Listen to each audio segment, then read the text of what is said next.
enjoy it. He keeps putting me on.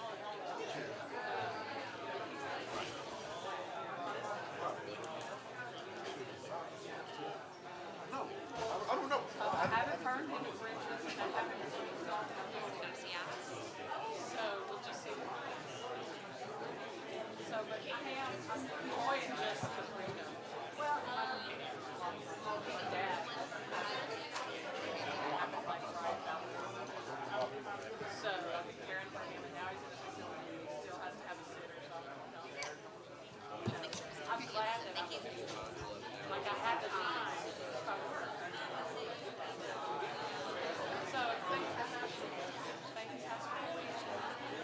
So how was Mardi Gras in Washington? I'm always glad to go and come back. Well, and he went for the first time with you. Yes, Not last year. Yeah. He went back, yeah.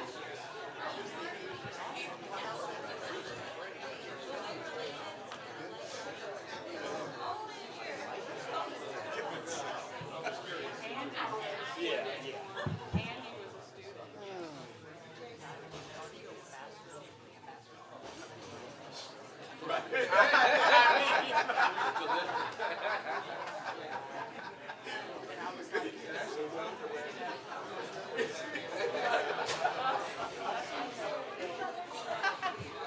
See how late y'all get to, but I know. Tell your wife to send her that.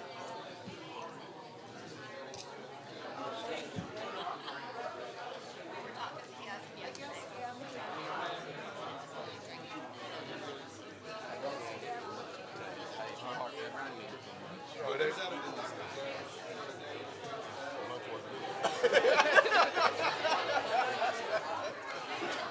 So it's fitting, right?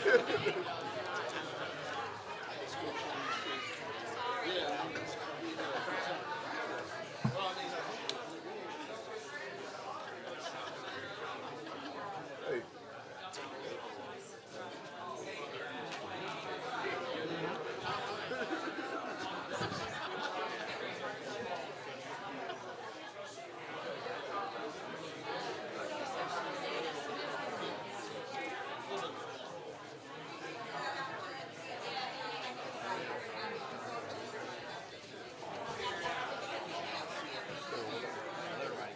Oh, yeah.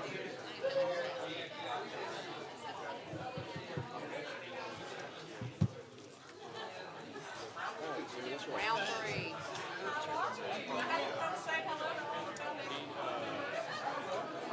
He liked that. I mean, his.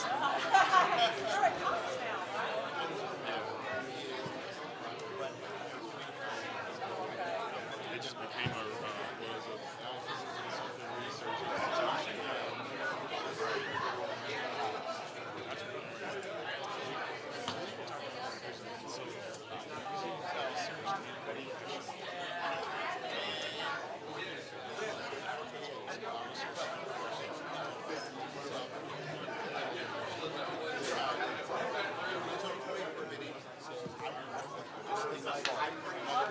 That's I miss the foundation. I don't miss like long hours. I love being retired, but I miss the people and I miss the show. I don't miss the hard work. That's hard work. But I really do miss the social. Yeah.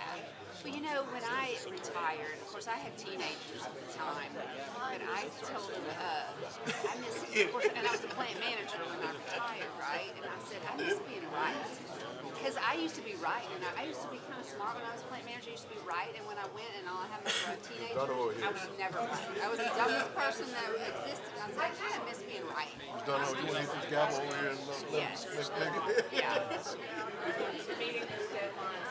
And, yeah, or making a difference and saying, okay, make a difference to the bottom line, or yeah, you know, we did something that really worked, and yeah. But the social thing is probably. All right.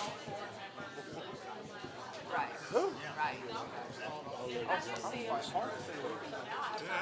I think everything just hit me all at once. It hit me all. And I don't drink coffee. So I was like, wow. Well, I went for a Diet Coke and they were all out. I was struggling there. Phillips, who left Comic over time. Yes, I was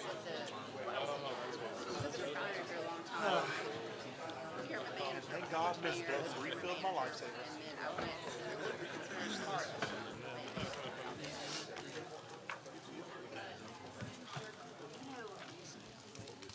I bet your weight was received well by the students. The search committee of the Board of Supervisors for the University of Louisiana System met in executive session to discuss personnel matters related to the McNeese State University presidential search. While in executive session, no motions were made nor votes taken.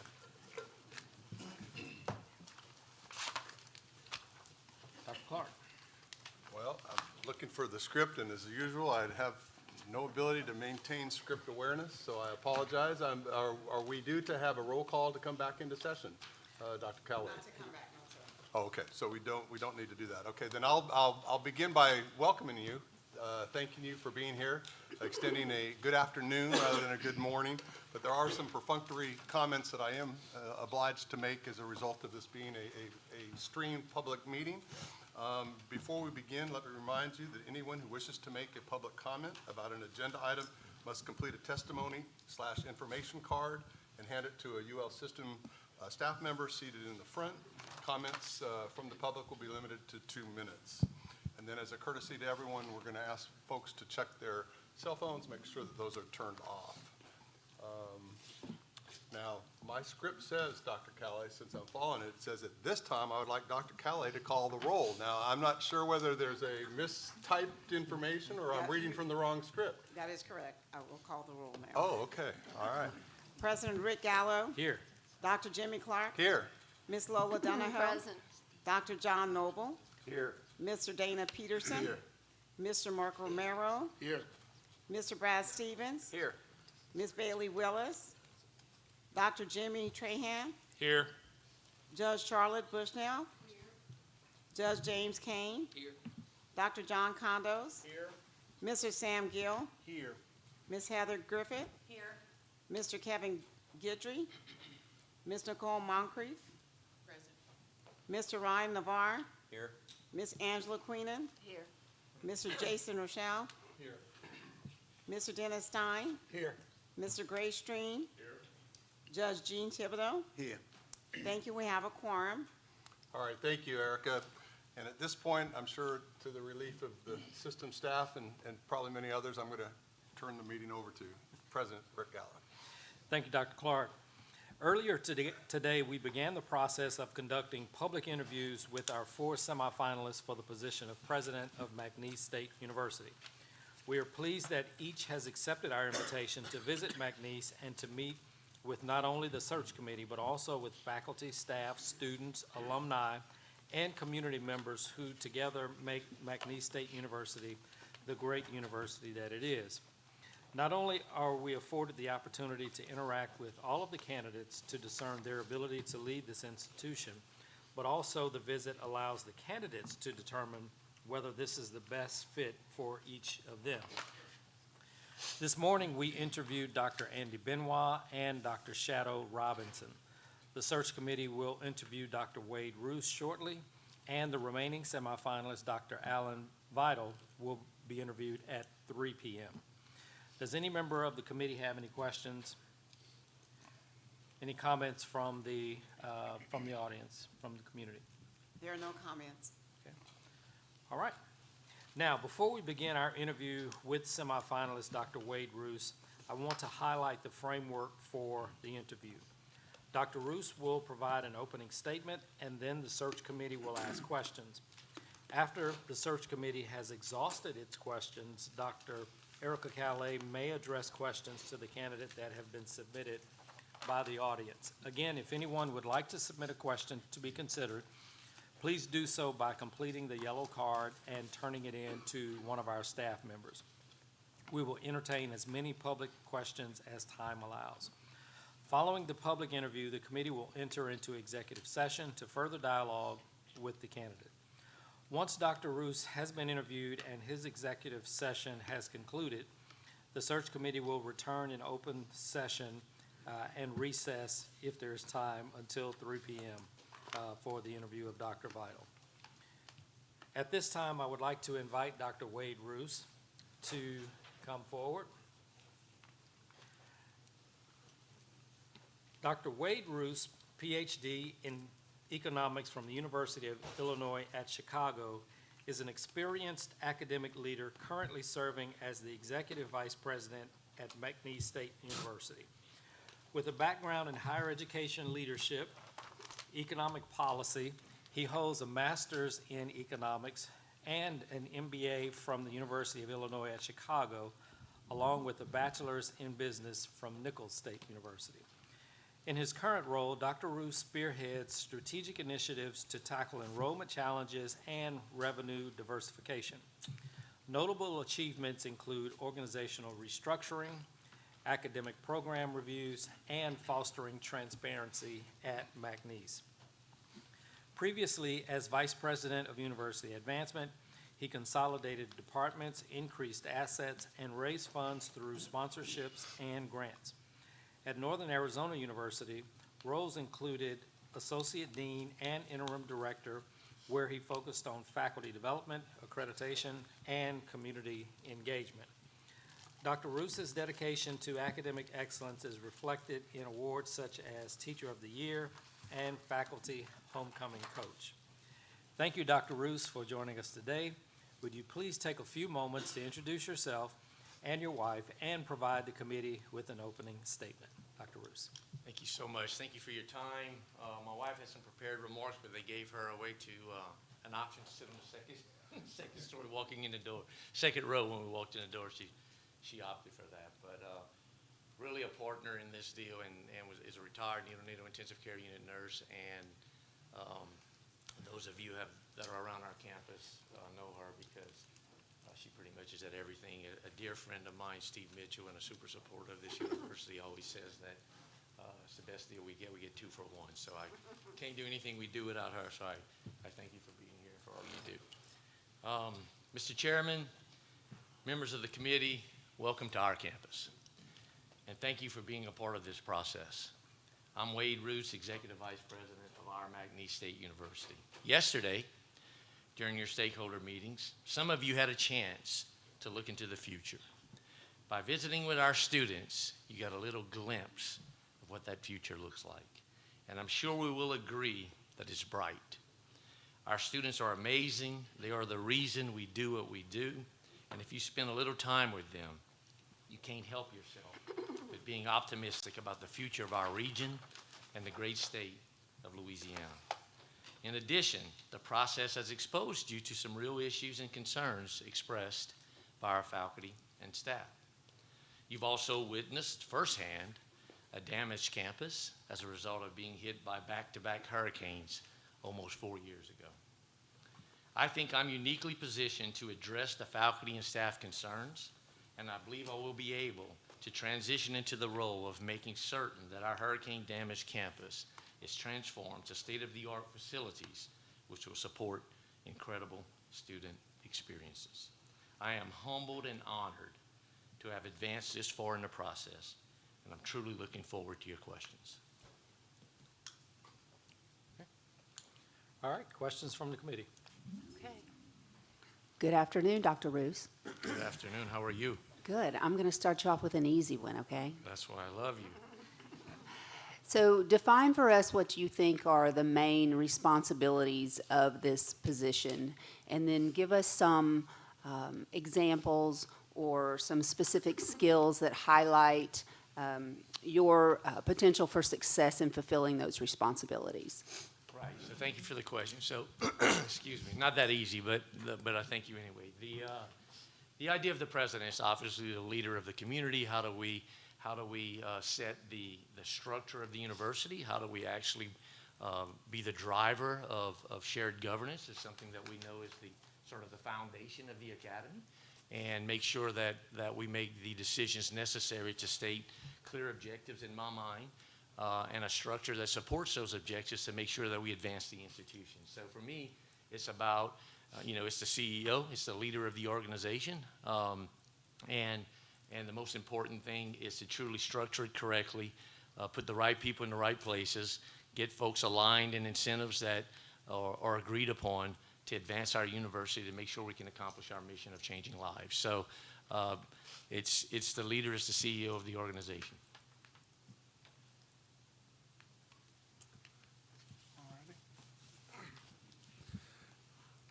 Dr. Rousse, how do you plan to establish accessibility and foster engagement with students, faculty, and staff?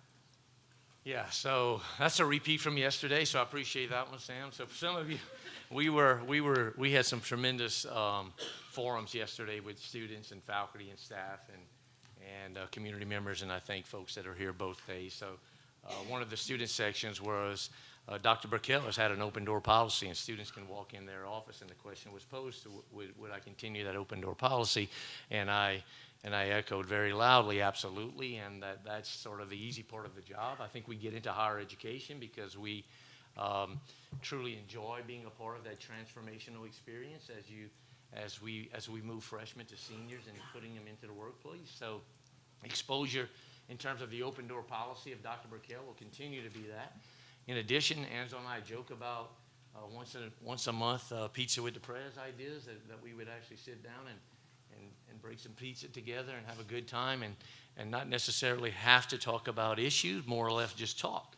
And to understand, I think we learn a lot more when we have a frequent conversation and we're not a forum that we're expecting to have a problem issued and a suggested result.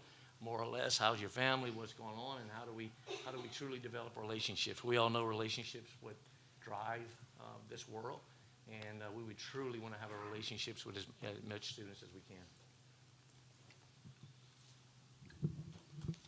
Dr. Rousse, Jimmy Trahan from the Faculty Senate.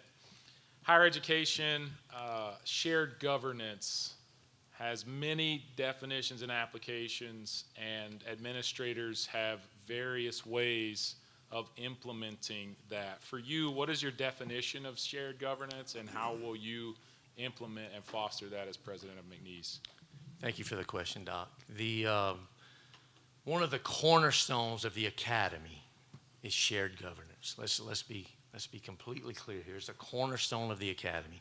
In my experience, I've seen shared governance work really, really well and executed really, really well.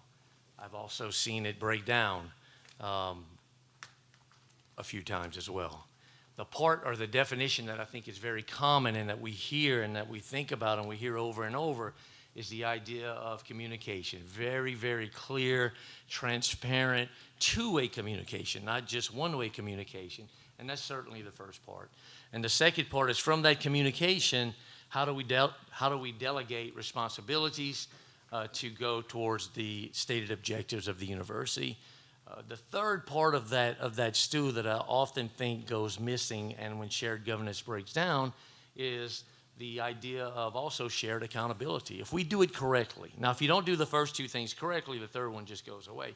But if you do the first two things correctly, and if you've got stakeholder buy-in, everybody's on the page of which we have at least listened and came to a conclusion of how those stated objectives best move the institution forward. Then we delegate those responsibilities to get there.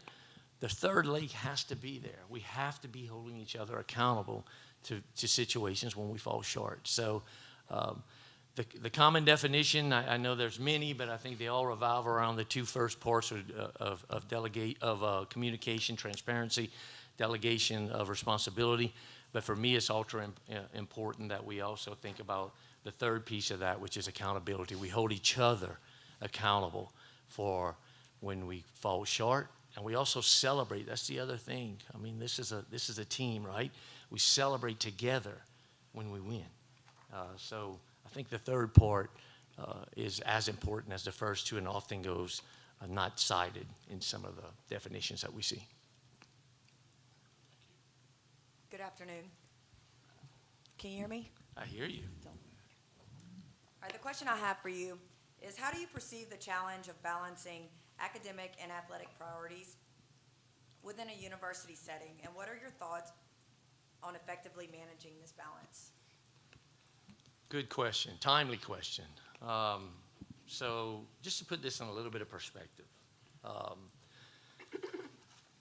total budget in 23 was about, I'm going to round up here, about 122 million. 66 was on the operating budget of there. About 66 million was on the operating budget. Around 40 million is on the restricted account. Had about $8 million of auxiliary. And then we had about a $13 million athletic budget.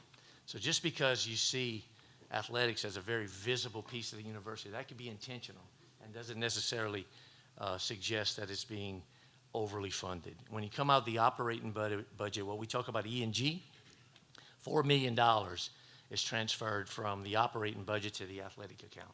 Our scholarship burden for athletes are more than $4 million. So every incremental dollar of that $13 million budget is independent of the operating account. It's self-generated ticket sales, private donations, everything that goes along with that. In addition, we got about 189 FTEs, full-time equivalent scholarship folks on our campus when it comes to athletics. However, we got 400 athletes. So if you actually factor that into the equation, the $4 million that's being transferred to the operating account is gaining an additional 200 athletes that are on our campus paying. So it's really, you really have to think about the budget side of this.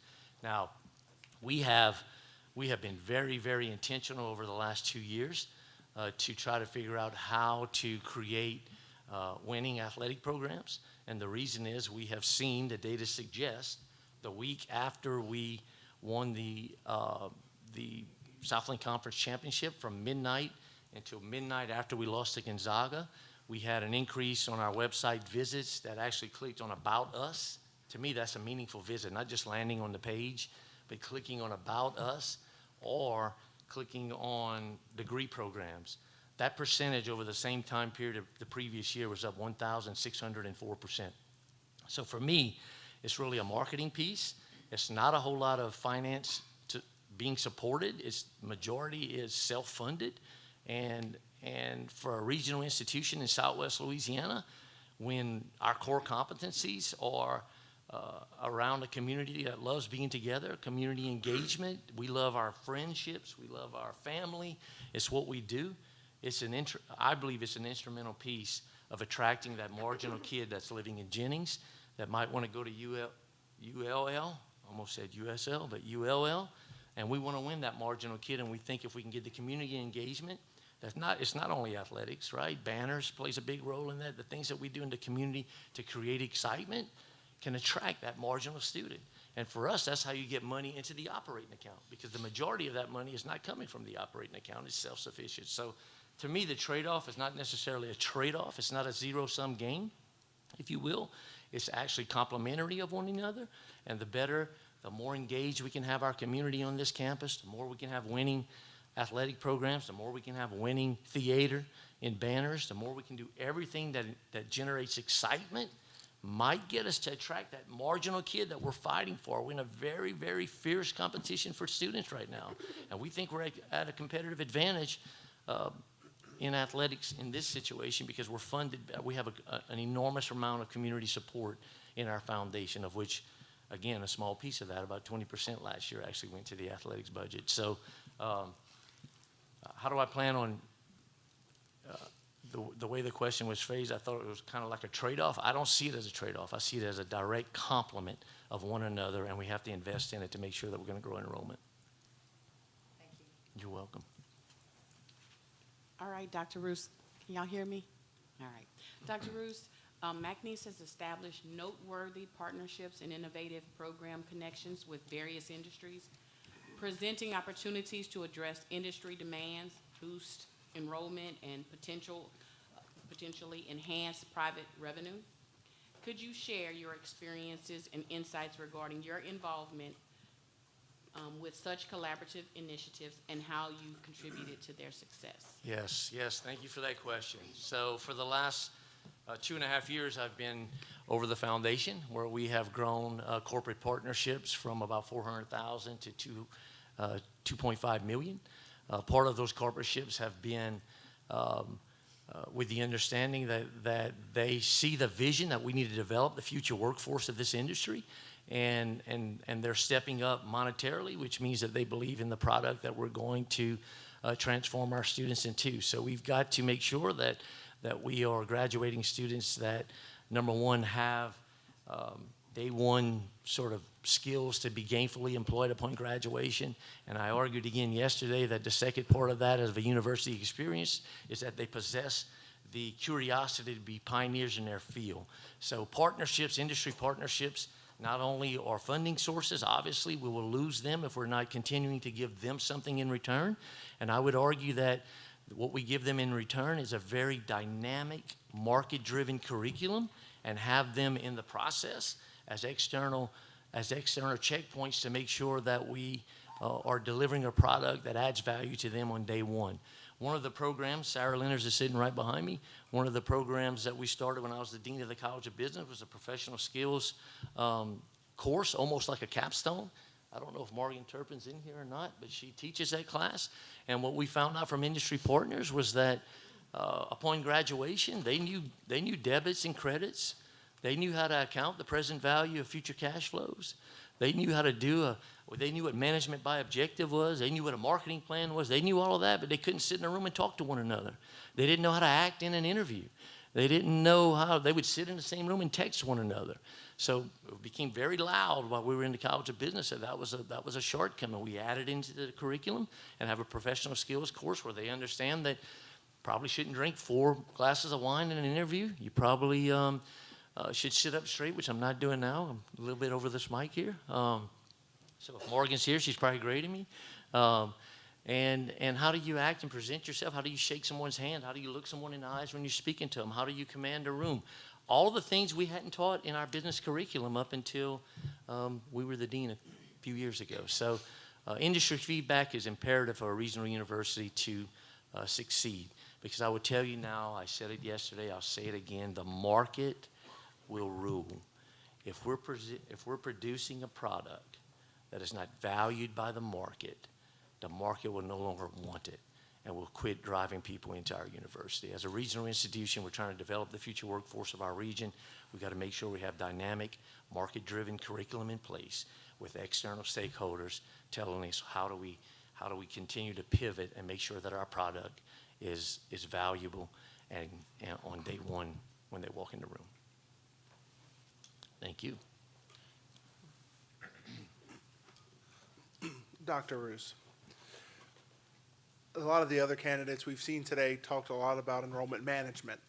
Can you detail some of your potential strategy for the potential enrollment management practices to be utilized here at McNeese to stabilize our enrollment decrease of about 21% over the last 7 years? Yeah, so enrollment's a problem. It's a problem around the nation. It's a problem in the state. It's been an extremely acute problem here locally. Again, down 20.65% in 7 years. There's some exogenous factors that have gone on that I'm going to continue to say we need to talk about. It's not all endogenous. There's been some exogenous factors that have had an effect on enrollment. Obviously, having your housing stock in your city decimated has an effect on enrollment when the housing cost goes up dramatically. In my mind, a very large effect. In addition, having the campus running around where students don't know exactly where their classroom is, having several buildings taken down, are exogenous effects that had a negative effect on enrollment. So I don't want to not recognize that. There are some exogenous things that have happened to us that we can't always point to. Now, moving forward, I would argue that those are behind us, and we need to look forward and set clear objectives throughout the organization to where we worry about 3 things, basically recruitment, retention, and job placement. If we truly state those objectives throughout the entire organization and set every unit to where they're supporting their primary objective is supporting one of those 3 objectives, I think we'll begin to fix it. I also believe we have to have a frictionless enrollment management process. And I think what we've done in the past is that we've ordered some software, and we've ordered some software, and we've ordered some software, and not necessarily that software lead to efficiencies in the enrollment management process. We've got to do a little bit better in structuring that department as well, and taking advantage of the software we have instead of just adding software on top of software that may have not been completely utilized on the original purchase. So I definitely think we can make strides internally in terms of how that situation is structured. But I don't want to not state that we've had some exogenous factors that played a part in Dr. Rousse, in your submissions to the committee, you talked about universities and McNeese, for instance.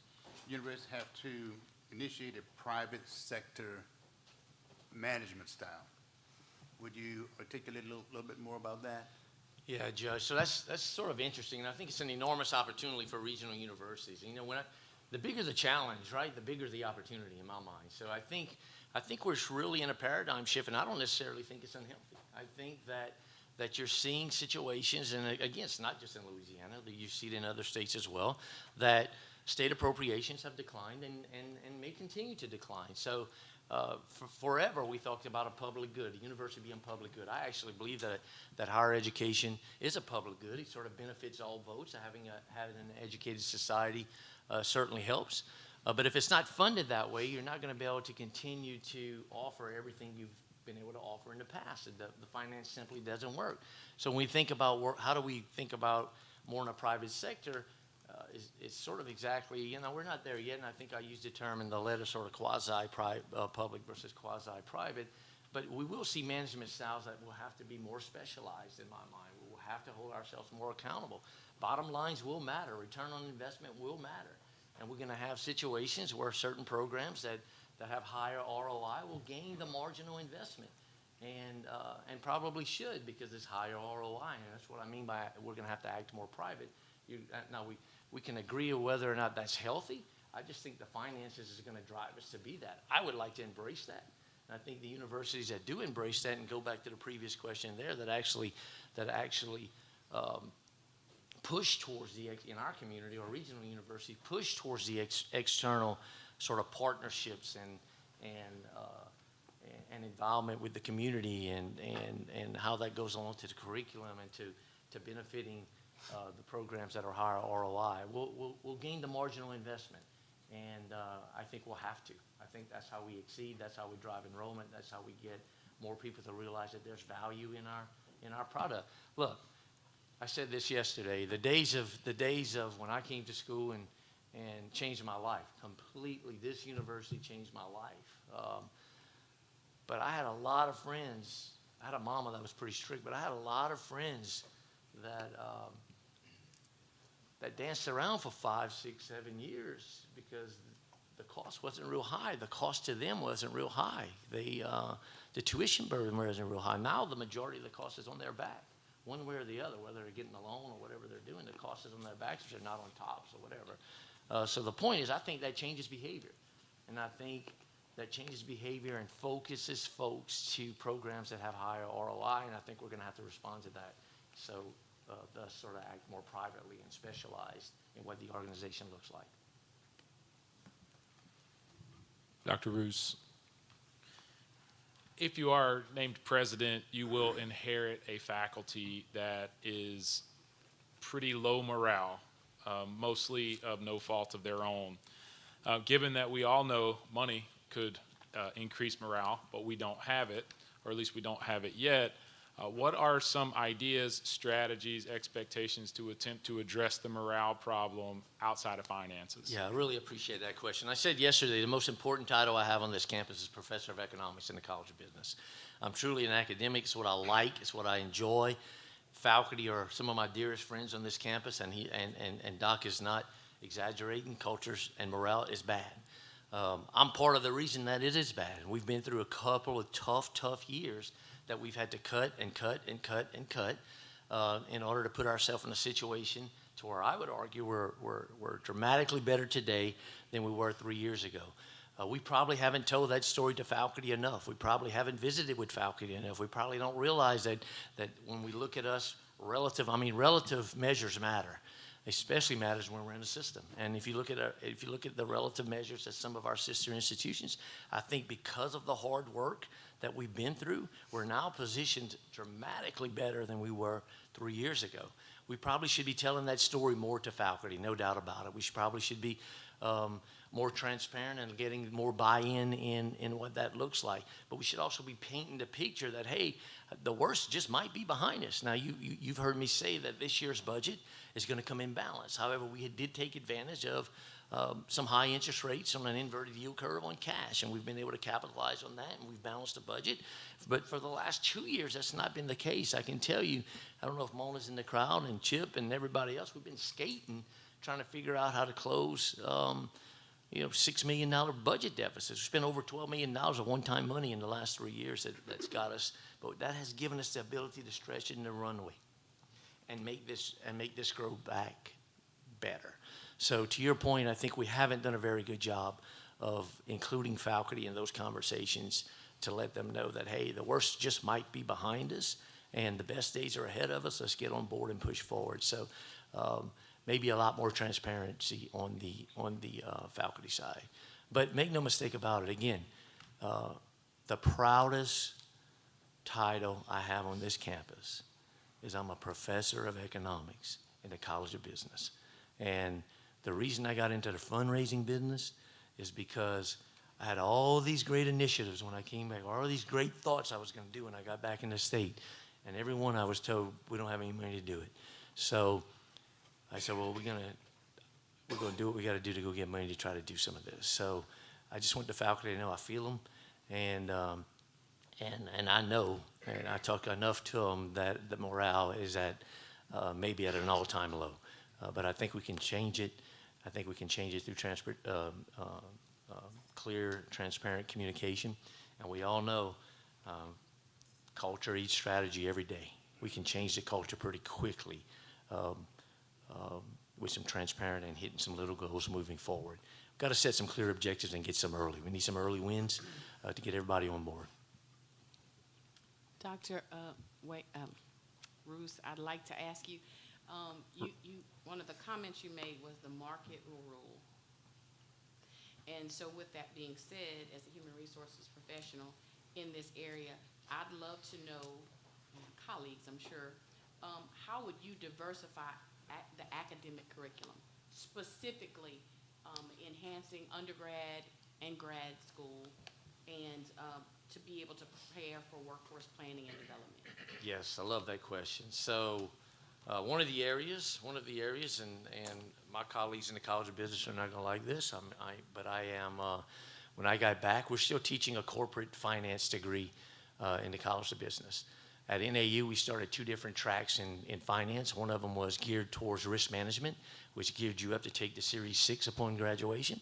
And the other one was sort of equity risk management, which geared you up to take the Series 7 upon graduating. So all you needed was a sponsor at that time. Those 2 programs had 100% placement rates because you came out, they were geared up towards a specific track. You were laying up to get a credential upon graduation and thus a job. Also a sales management. I'm picking on the College of Business because this is where I live. A sales management program was also in our background when I was at NAU. Also 100% graduation.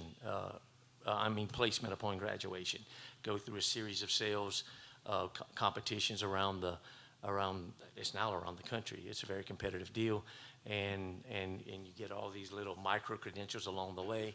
And when you graduate with your marketing degree, you have this sales credential, 100% placement. So to me, I mean it when I say the market will rule, and we have to have dynamic, market-driven curriculum. And those are 3 examples that I can think of off the top of my head. I'm sure we can do that throughout every college on this campus to make sure that we are, again, producing a product that is can gain gainfully employment upon graduation, and more importantly, has the curiosity to be the pioneer in that field moving forward.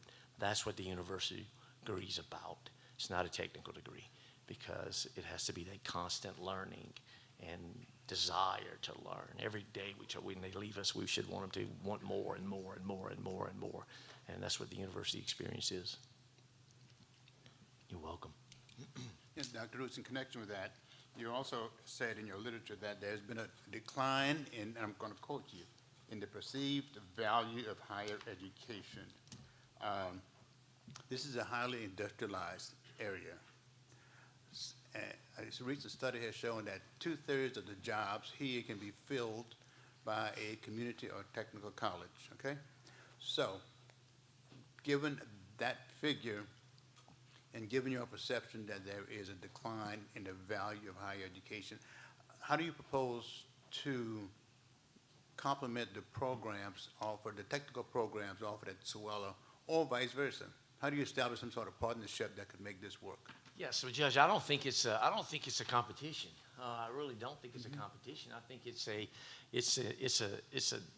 a delivery of different products that the market needs. And I think Suella is certainly adding value in some areas. I think we add value in some areas. I think the technical degree should be gainfully employed upon graduation and has the skill set to do that. But I don't think they have in the technical degree the critical thinking and everything that goes along with the first couple of years of a university degree that allows that sort of pioneer thinking over time. So I don't think of it as a competition, but I do think what's interesting in the state of Louisiana, if you look up U.S. News and World Report, we rank in the bottom quartile of college education attainment in our state. And I'll constantly hear the argument that, well, that's because we have or used to be when I was growing up, we had a dynamic shrimping industry, and you had a dynamic oil industry, and today we have a dynamic LNG industry, and so you can get a good job at 18 years old. But you also look at the data, and we rank in the bottom quartile of participation rate. Well, those two things don't add up. You can't have it both ways. You can't say that we have, don't quote me on this number, Judge, but it's something like 49%, or we're 49th in terms of college attainment as a population in our state. And we're in the bottom 10 of participation rate. Those two things don't add up. If one's driving the other one, our participation rate should be first, right? Everybody should have a job if it's that easy to get a job. But the data just doesn't bear that out. So first of all, to answer the first part of your question, how do we sort of work together or embrace the technical side? I think we obviously need bridge programs that allow you to go the first 2 years, and then you want to come to the university, you do 2 years here. We're one of the first ones on this campus to do a 2+2 with Suella. When I was dean of the College of Business, you go 2 years there, and you come 2 years here, and you can get a business degree. There was one class we didn't count. So you go for 60 hours, and you get 57 here. There was one class we didn't count, and it was the dean at the time over there that said, you can't count that class. I'm thinking, what do you mean I can't count that? I'm about to get on TV and tell everybody, hey, we got a 2+2, we're counting that class. He said, no, you can't count that class. He said, it's an accounting class, and what we basically do is we bring in a bunch of accounting firms, and they tell each one of our students what it's like to be an accountant. I said, yeah, you're right, we can't count that class. So we get 57 of the 60 credits come over plus our 2+2 program by working with those partnerships. We need to do that, and we're starting to do that with junior colleges throughout our region. But it's not a competition in my mind. It's about what the market demands and can we fill it and as well as they fill it. Well, let me throw some other data at you.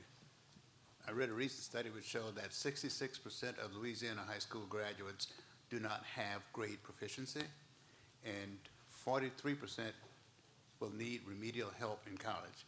These kids are not going to Ivy League schools or top-tier schools, okay?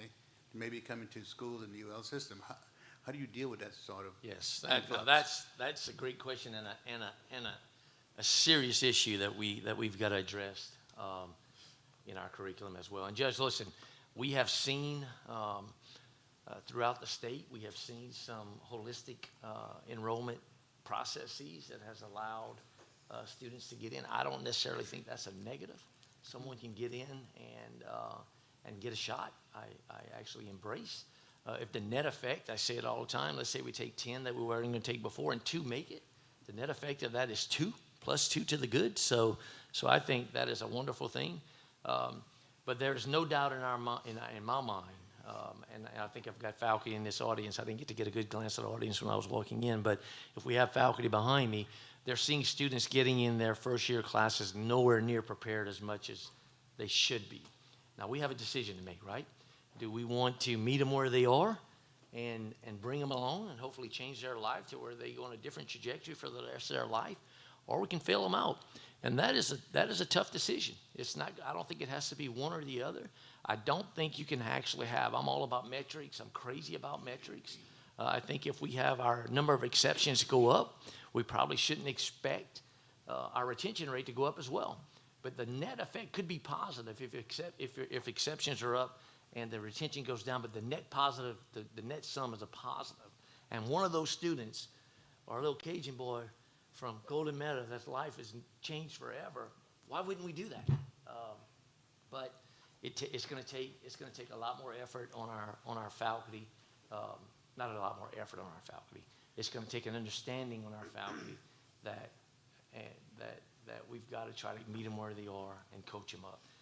But we are seeing it.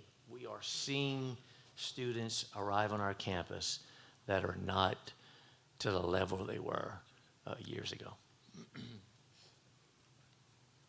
Okay. All right, we're going to switch gears a little bit here. Dr. Calais, do we have any questions from the audience? Yes, President Gallo, we do have 2 questions.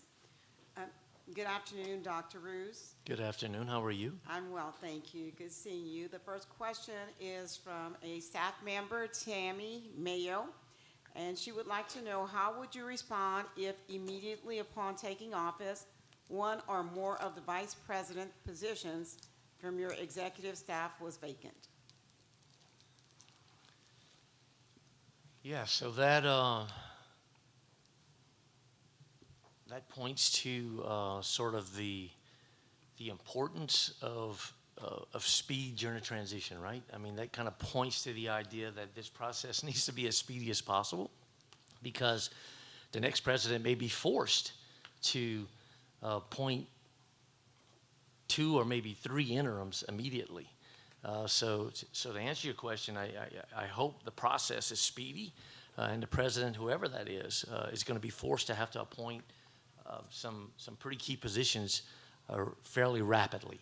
I would argue that those appointments obviously need to be interim, and then the next step, that's just to hold the things together here. We need to start intense searches immediately and hire the most qualified person. I am of the belief that if we hire the most qualified person, we'll be okay. So I think the root sort of driver of that question is, the next president may be faced with a couple of key cabinet positions being vacant. I do think that's the case, and it really kind of points to the process that this thing needs to be as quick as possible to make sure the next president can get his feet on the ground quickly, or her feet on the ground quickly, to make those interims, so those interims could kind of spend some overlap before we get to the end of the academic year, and then to start searches.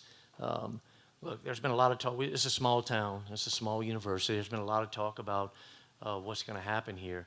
I have been very clear that if I'm the candidate of choice, we'll make some interim appointments, but we are going to run a search. And I'm going to be completely transparent. I've had talks with several people throughout the campus that maybe have tapped them on the shoulder. If I needed you, would you step up in the interim? And if they said yes, also came right back on it and said, listen, I want you to know that does not guarantee you the position. We're going to hire the most qualified person to fill these positions. So that could be a real issue. Thank you. The next question is from an administrator here at McNeese, Wesley Lejeune. What role should the president play? What role should the president and administrators play in preparing the compliance certification and documentation for SAC CLC reaffirmation in 2027? Yeah, the president has to be key, right? I mean, the president has to be a key member of that. Because let's be, again, completely transparent. I was accreditation officer for several years at NAU. When the stuff hits the fan, they're not going to stop at the dean. They're going to head to the provost's office, and if they don't like that answer there, they're not going to stop at the provost's office. They're going to end up in the president's office, and so the president has to be not only involved in the process, very knowledgeable, and probably driving it throughout the entire process. Thank you, Dr. Rousse. Thank you. President Gallo, that concludes the questions from the audience. Okay. Thank you, Dr. Calais. At this time, I would ask that the committee meet in executive session pursuant to Louisiana Revised Statute 42:17 to discuss personnel matters in association with this presidential search. While in executive session, the committee may meet with its staff, legal counsel, or other persons it deems necessary. No motions nor other action may be taken while in executive session. May I have a motion and a second to go into executive session? So moved. Moved by Dr. Noble, seconded by Mr. Peterson. May we have a roll call vote? Dr. Calais? Yes. Dr. Jimmy Clark? Yes. Ms. Lola Donahoe? Yes. Dr. John Noble? Yes. Mr. Dana Peterson? Yes. Mr. Mark Romero? Yes. Mr. Brad Stevens? Yes. Dr. Jimmy Trahan? Yes. Thank you, it is unanimous. We'll now go to meeting room D.